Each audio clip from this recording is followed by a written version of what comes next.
ಇವತ್ತು ಯುಗಾದಿ ಹಬ್ಬದ ಜೊತೆಗೆ ಒಂದೆರಡು ಎಕ್ಸ್ಟ್ರಾ ಕೆಲಸಗಳು ಕೂಡ ಆಯಿತು. ನಾನು first time get ready with me ಅಂತ ಮಾಡೋಕ್ಕೆ ಹೋದೆ, ಬಟ್ ನನಗೆ ಅಷ್ಟು ಕಂಫರ್ಟ್ ಅನಿಸ್ಲಿಲ್ಲ. ಸೊ ಅರ್ಧಂಬರ್ಧ ಮಾಡಿಬಿಟ್ಟೆ. ಇನ್ನು ಹಬ್ಬ ಅಂದರೆ ನಮ್ಮ ಮನೇಲಿ ಡೈರೆಕ್ಟ್ ಒಬ್ಬಟ್ಟು ಕಡಿಮೆ. ಫಸ್ಟ್ ಒಂದು ಟಿಫನ್ ಇರುತ್ತೆ, ಅದರಲ್ಲಿ ಒಗ್ಗರಣೆ ಆದರೂ ಇರುತ್ತೆ, ಇಲ್ಲ ಉಪ್ಪಿಟ್ಟಾದರೂ ಇರುತ್ತೆ. ಇವತ್ತು ಉಪ್ಪಿಟ್ಟಿತ್ತು. ಒಂದು ಕಡೆ ಟಿಫನ್ ಮಾಡೋಕ್ಕಿಟ್ಟು ಇನ್ನೊಂದು ಕಡೆ ಬೇಳೆ ಬಾಯ್ಲ್ ಮಾಡೋಕ್ಕಿಟ್ಟೆ. ಮತ್ತು ನಾನು ನಮ್ಮ ಮನೇಲಿ ಕಳಶನೇ ಇಟ್ಟಿರಲಿಲ್ಲ, ಯಾಕಂದರೆ ಖುಷು ಪ್ರಾಪ್ತಿ ಇಬ್ಬರು ಹುಟ್ಟಿದ ಮೇಲೂ ಬರೀ ದೇವ್ರ ಮನೇಲೇ ಹೋಗ್ತಾಯಿದ್ರು ಚಿಕ್ಕ ಮಕ್ಕಳಿರುವಾಗ.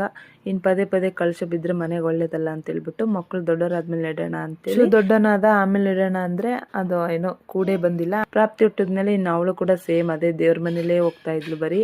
ಇನ್ನು ಬೇಡ ಬಿಡು ಸ್ವಲ್ಪ ದಿನ ಆದಮೇಲೆ ಇಡೋಣ ಅಂತ ಸುಮ್ಮನಾದೆ. ಬಟ್ ಅದು ಕೂಡಿನೇ ಬಂದಿರಲಿಲ್ಲ. ಅದು ಕಾಲ ಇವತ್ತು ಕೂಡಿ ಬಂತು. ಇನ್ನು ಅಮ್ಮ ನಮ್ಮ ಮನೆ ದೇವಸ್ಥಾನಕ್ಕೆ ಹೋಗಿ ಅಲ್ಲೇ ಕಾಯಿಗೆ ಪೂಜೆ ಎಲ್ಲ ಮಾಡಿಸ್ಕೊಂಡು ಅಲ್ಲಿಂದನೇ ನೀರೆಲ್ಲ ತೊಗೊಂಡು ಬಂದಿದ್ರು. ಇನ್ನು ಚೊಂಬೆಲ್ಲ ತೊಳೆದ್ಬಿಟ್ಟು ಮನೆಗೆ ಗಂಗಾಜಲ ಎಲ್ಲ ಚೆಲ್ಲಿ ಕಳಶ ಇಡುವಾಗ ಕಳಶದ ಒಳಗಡೆ ದೇವಸ್ಥಾನದಿಂದ ತಂದಿರ್ತೀವಲ್ಲ ಆ ನೀರು ಹಾಕ್ಬಿಟ್ಟು ಅರಿಶಿನ ಕುಂಕುಮ ಹಾಗೆ 9 ರೂಪಾಯಿ 11 ರೂಪಾಯಿ ಅಥವಾ 5 ರೂಪಾಯಿ ಈ ಥರ ಕಾಯಿನ್ಗಳು ಹಾಕಿ ದೇವಸ್ಥಾನದಿಂದ ಪೂಜೆ ಮಾಡಿಸ್ಕೊಂಬಂದಿರೋ ಕಾಯಿ ಇಟ್ಟರೆ ಕಳಶ ಸ್ಥಾಪನೆ ಆದಂಗೆ. ಇನ್ನು ಯುಗಾದಿ ಅಂದರೆ ನಮ್ಮ ಉತ್ತರ ಕರ್ನಾಟಕ ಕಡೆ ಬೇವು ಬೆಲ್ಲ ಬರೀ ತಿಂದೆ ಈ ಥರ ಬೇವು ಅಂತ ಹೇಳ್ಬಿಟ್ಟು ಒಂದು ಜ್ಯೂಸು ರೆಡಿ ಮಾಡ್ಕೊತೀವಿ. ಅದಕ್ಕೆ ಫಸ್ಟು ಪುಟಾಣಿ ಹಿಟ್ಟನ್ನು ನೀರಲ್ಲಿ ಗಂಟಿಲ್ದ ಥರ ಮಿಕ್ಸ್ ಮಾಡಿಕೊಂಡು ಹುಣಸೆ ರಸ ಹಿಂಡ್ಕೋಬೇಕು. ನಮ್ಮ ಕಡೆ ಆದರೆ ಬೇವಿನ ಹೆಚ್ಚು ಅಂತಲೇ ಸಿಗುತ್ತೆ, ಅದನ್ನು ತೊಗೊಂಬಂದು ಇದಕ್ಕೆ ಮಿಕ್ಸ್ ಮಾಡಿಬಿಟ್ರೆ ಆಗುತ್ತೆ.